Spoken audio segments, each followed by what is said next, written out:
Guys, back again. I have installed the Bill Lawrence S1 and S3 pickups in the Harley Benton guitar. A couple notes for comparison's sake.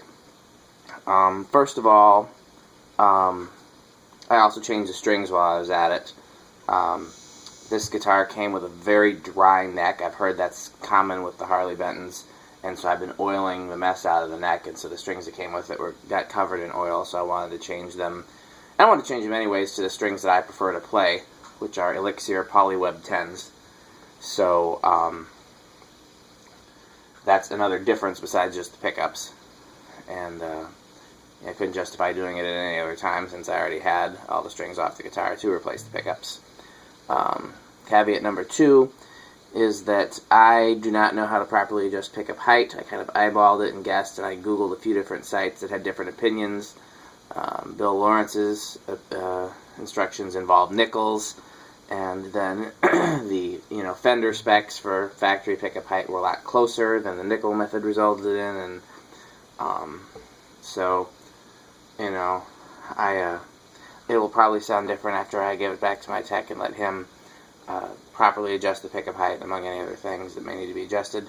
A third thing I wanted to mention is that the screws and springs that came with the Bill Lawrence pickups, I ended up using the Bill Lawrence screws, but I did not use the Bill Lawrence springs. They were way too long and I couldn't get any height out of the pickups at all. So I just used the springs that came with the guitar, and then when I'll keep these springs with this guitar, and if I transfer the pickups to another guitar, I'll use the springs that came with that guitar, and so on and so forth. So there you have it. Start with the center position, since that's what I did in the last video.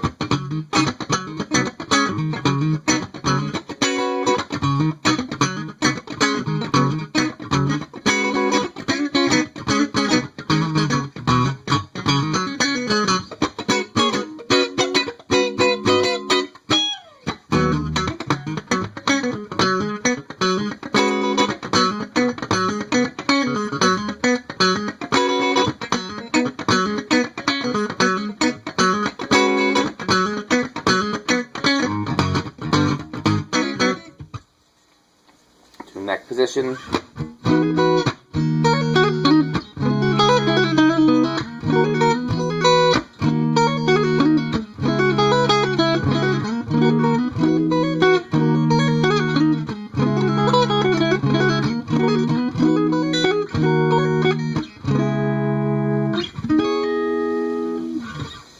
Bridge position.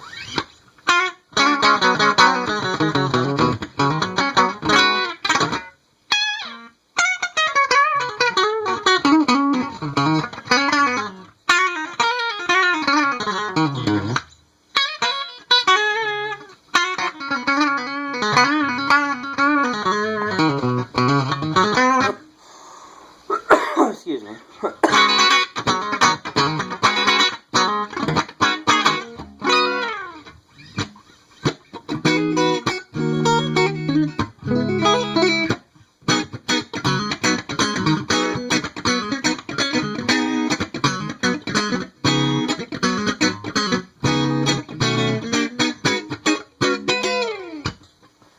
Okay, so I personally can't really tell if there's a difference based on the gap in between that it took me to, transfer the pickups. I'm going to have to look back at the videos and see how they turned out.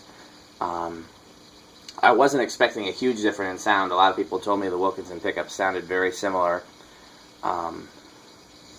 to both the Bill Lawrence's and both what was in the original. Well, they told me that the Wilkinson pickups sounded similar to what was in the original Hohner, and I've also heard that the Bill Lawrence pickup sounded similar to what was in the original Hohner. So, by a property of transference, the Wilkinsons and the Bill Lawrence should sound the same.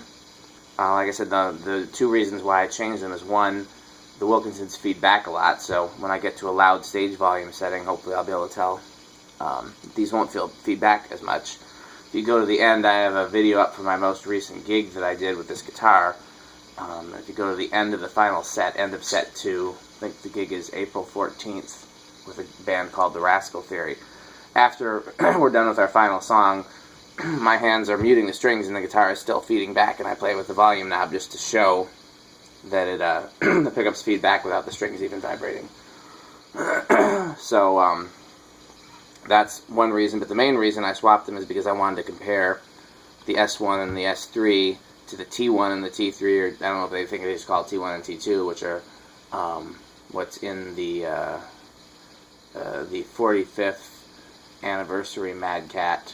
There's the 45th anniversary MadCat, and that they only made a limited number of. And there's the reissue MadCat that they are still making a limited number of. And so I wanted to compare and see what the difference was. And so I'll have, hopefully, one guitar with the S1 and S3 and one guitar with the T1 and T2, and we can compare them and see.